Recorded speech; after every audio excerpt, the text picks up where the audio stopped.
Hi, everyone. Thanks so much for coming to my talk. Hope you're all having a good time at the conference so far. My name is Chris. I'm on the solutions team here at Snorkel AI. Today, what I want to talk about is how some of the new work we've been doing around LLM evaluation, and specifically how we apply that to agentic systems.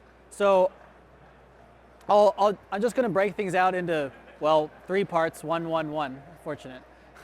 I just want to introduce people to Snorkel if you're not super familiar with us, and then give you a little take on our view on GenAI evaluation, and then talk about some considerations for agentic systems, and then finally we'll end on a case study that we've worked with a customer on a multi-agent experience co-pilot. And so at Snorkel, we've always been driven sort of by one central mission, which is to help our customers build and improve AI systems through data development. Snorkel started out in the Stanford AI Lab, where our founders pioneered a lot of techniques around AI-assisted and programmatic labeling of data. Today, Snorkel has dozens of customers across many different verticals, including insurance, healthcare, pharmaceuticals. We have many customers in the Fortune 500 and are in 7 of the top 10 US banks. We're very fortunate to be backed by some of the best VCs in the business, and have been recognized as an AI technology leader in a few different areas.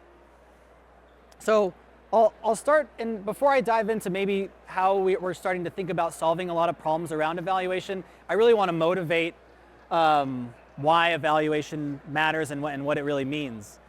So while these 3 cases may seem a little extreme or unlikely, they're very much real examples of what can happen when GenAI systems sort of go wrong. On the left, we see a legal case involving Air Canada, where they were forced to pay damages after a co-pilot sort of misspoke about bereavement fares. And so this kind of is a prime example of what happens when these systems aren't really carefully tested for factual reliability or policy compliance.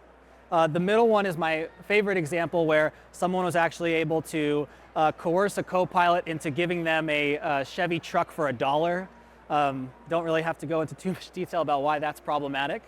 And then on the right, this one's also pretty interesting. McDonald's had sort of a 3-year run of implementing sort of like AI systems to help with their ordering, but after many strings of like different like edge cases with the ordering, like very bizarre orders for like hundreds of chicken nuggets, they decided to end the program, which I think kind of reflects the like, even with years of testing, if your evaluation doesn't actually have the right complexity or variation for a real world use case, it's inevitable that the system will fail in some way. And so to me, all these highlight that like robust evaluation really isn't an optional part of the system, and that you need it in order to build out a system that is reliable, safe, and aligned with your business and legal constraints. And so now I want to talk a little bit about why it's so hard to maybe kind of get this right in the first place. Despite all the advances in LLM development, that evaluation still remains one of these big bottlenecks. And so I've kind of put three big themes here. So the first one is scaling custom evaluation can be very difficult. So it's not just requiring a few labeled examples, but it's about designing like very specific criteria, often requiring deep domain expertise and applying them consistently across large data sets. And so that typically involves a lot of manual effort. And then on the flip side, we see a lot of companies sort of employing this LLM as judge methodology to try to automate this process. But a lot of these evaluators out of the box don't have the specificity required to actually do a good job at the task. So you sort of have this paradigm where one method is really accurate but slow, the other method has a lot of automation but lacks that specificity. And then in the middle, I think this is an important aspect I don't see talked about a lot, is that even when teams do start to evaluate, they often struggle to measure what actually matters. It's easy to get stuck in optimizing for average metrics or accuracy or correctness, but if you do that over the entire data set, the reality is that, the failures that affect users or your KPIs might actually live in sort of nuanced corners of your data set. And so understanding those is really important. And then the final thing, which I think is actually the most difficult, is acting on the results of your evaluation is typically non-trivial. And so let's say you do identify where the model is underperforming. What's next? There are many options that you could take, model distillation, fine-tuning, but they often require various amounts of time and energy. So like, where do you spend your time, and how do you identify what will give you the biggest lift for the lowest amount of effort is typically a difficult trade-off that we see organizations trying to make. And so Snorkel's approach to evaluation, again, sort of has three themes that intend to sort of solve the themes that I just focused on. It's really purpose-built against real-world challenges that we've done with our customers. And so I'll start with specialized here on the left.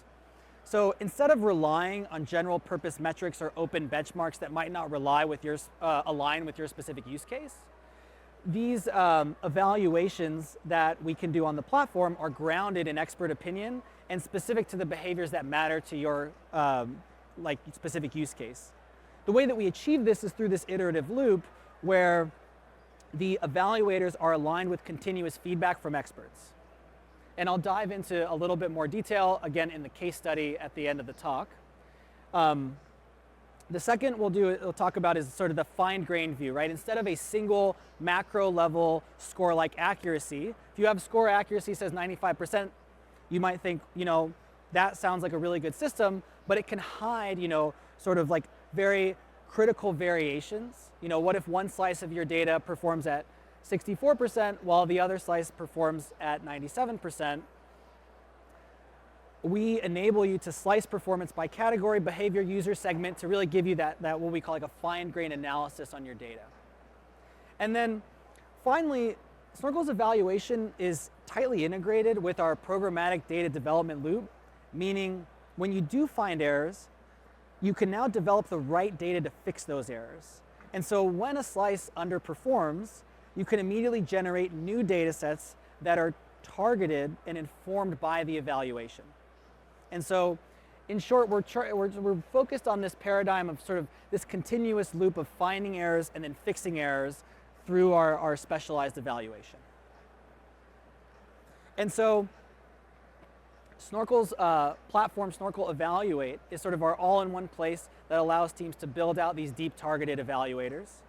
And so I just put a few screenshots here to illustrate some of the capabilities and functionality that our customers use on the platform. And so what we'll see is a screenshot in the middle where we're sort of tracking the accuracy over many different forms of the evaluator as we're tuning that evaluator. And then we'll see below that, we can see a breakdown of performance by the evaluation criteria and highlight sort of which evaluator was used. And so you'll see there's like LLM as judge, but also fine-tuned SLM. This is a modular design that gives you the full flexibility to sort of pick and choose for appropriate for each task what kind of evaluation you need. Is it something that you can automate? Is it something that needs to be manual, or something that's sort of in between those two things? Okay, now we'll talk a little bit about how we take those themes and ideas and apply them specifically to agentic use cases. So this is a really basic mock-up of what an agentic system could look like in its sort of simplest form, maybe. You have an LLM interacting with the environment. It could be external tools or knowledge bases. And it takes some action, receives feedback, possibly involves some kind of human deciding like when to stop. It's fairly linear and understandable. But even a setup like this introduces quite a bit of variability. Should the agent act again? Did it succeed at its initial task? Even here, you need to evaluate not just the final answer, but also the entire decision-making process. Agentic system could also look like this. There's much more complexity in a system like this. This is a multi-step, multi-tool agent system that receives the tasks, generates some intermediate steps, and then selects tools, evaluates progress, and loops and sort of until that goal is met. Now here you're not evaluating a single output, you're evaluating really a plan, the tools chosen, the order of execution, and whether the agent recognizes like when to stop or backtrack. So while both of these systems are quite powerful, they really multiply the space where things can start to go wrong. And so they require a much higher level of oversight than maybe sort of a more simplistic GenAI platform that we may have been working with, even just 2 or 3 years ago. And so I kind of put this visualization together to drive the point home a bit further, where it's like at every time you make a decision, you start to increase the surface area that you have in terms of opportunities where the system could go wrong or fail. And so while these systems offer a lot of great flexibility in terms of enabling you to automate a lot of these decision points, without that proper evaluation infrastructure, they quickly sort of become unpredictable and unmanageable from an evaluation standpoint. And so that's why we think these methods for eval sort of have to evolve to sort of match the complexity of these systems. And so these are the themes that I'll talk about with our case study is what does it actually take to displace this complexity? And so the first is sort of tried and true to what Snorkel has been working on for many years, which is expert curated data sets. So first you need training data that's purpose-built to stress test the agent, right? This means expert curated data that covers edge cases, those like tricky decision points, and scenarios that you're really likely to encounter in a deployment. And then the second is what I talked about with our specialized or customized evaluators. These are evaluators that actually reflect the criteria that your subject matter experts care about. And so we need to understand how an expert defines a specific criteria like accuracy, and then align that evaluator to that definition through specific definitions and examples. These can be heuristics, code-based evaluators. They're typically that sort of LLM as judge approach. Like when you hear that, we're thinking about like customized LLM as judge. And then the third category of ways to improve these systems is through reward signals. So these are what allow your system to improve sort of through experience. Once an agent acts, you need to tell it, was this a good decision? Was the response like aligned with what I expected? And these signals can come in many forms, often like these human ranking forms, like a preference ranking model or an outcome ranking model that sort of gives your system the right gradient to improve those decisions over time. So these are kind of the three themes we'll work with here. And then again, when we think about the capabilities that we're developing around agentic systems specifically, there's sort of 3 areas I wanted to highlight. So the first is that capturing the full agent trace is very important.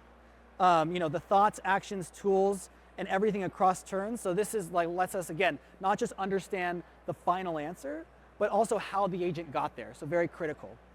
And then next, sort of in the bottom right, you can see we don't just apply sort of a single criteria. We sort of capture many different criteria into a single benchmark that you can use to monitor the behavior of your system. And then in the top right, I think this is the most important aspect is that alignment with an expert. And so we track that alignment score with an expert, and we also give you the opportunity to sort of review the rationale provided by the expert and by the model to identify sort of where those gaps are. And then when those gaps do show up, we make this process pretty easy to iterate on by enabling you to sort of tune that evaluator and sort of rerun this process as you start to find where those gaps are. Okay. And then I'll just close out with a brief case study that we have with a customer. And so this is a real world example where we worked with a major telco company to evaluate and improve a production grade sort of agentic assistant. And so this system was designed to handle conversational multi-turn interactions and coordinate across many different agents. So initially the team was sort of here on the left side where they're stuck with this manual evaluation process to ensure the assistant met certain quality standards. So that loop typically took multiple weeks to get the right feedback. So the team was like, hey, we should develop some automated evaluators to try to make this process more repeatable, more robust, and faster. But it turns out that the initial development of those evaluators was not so great. They didn't really align with the expert opinion that they were doing in the manual review. So they didn't feel like they could actually trust them and deploy them to production. And so by working with Snorkel, they were actually able to improve this alignment in many areas of the system, and that's kind of what I'll go through today. Additionally, I think what I also highlight here, I don't talk too much about, is They then train a custom reward model to fine-tune that evaluation criteria, which serves as sort of a reinforcement learning signal to improve the behavior of the agent over time. And then, so here's a bit about what the specific agent structure kind of looks like. There's an activation agent here in the front. And so a customer might say, how do I activate my internet service? And that first message will go to the activation agent. But then sort of behind the scenes, there are like 3 other agents that are operating. Or there's more than 3, but they're just highlighting them here. So there's like a state summary agent that keeps track of the full interaction history. There's an AMA agent that turns the issue into like a well-formed query and pulls information like from a knowledge base about a particular customer. And then there's an exit agent that ensures the user knows how to leave the flow gracefully and sort of escalate when needed. So each of these agents sorts of plays a different role in the interaction that they have with the customer. And so I want to provide then 2 examples of how we go through each of these agents to develop sort of automated ways to improve them. And then so we'll first start with an illustrative example on this specific agent around confirming action. And so this slide shows the gap where the SMEs accepted 94% of their responses, but there was a big misalignment with the LLM as judge evaluator only accepting 60% of the responses. And so when we sort of pulled back the curtain here to look at why, we found that the agent was actually being too rigid and flagging sort of every action rather than focusing on major actions between the customer and the customer service agent. And so what we did here is all we did was update the prompt, the evaluator's prompt, to clarify this distinction. And so now that LLM as judge focuses only on the major actions, involving improving the alignment with the SMEs, enabling the team to sort of have more trust in the signal from this step in the process. And then the second one I'll show is an example on what they called the graceful exit criteria. So in this case, the LLM as judge was actually being too lenient. So it accepted 55% of the response as correct, where the SMEs only approved about 10%.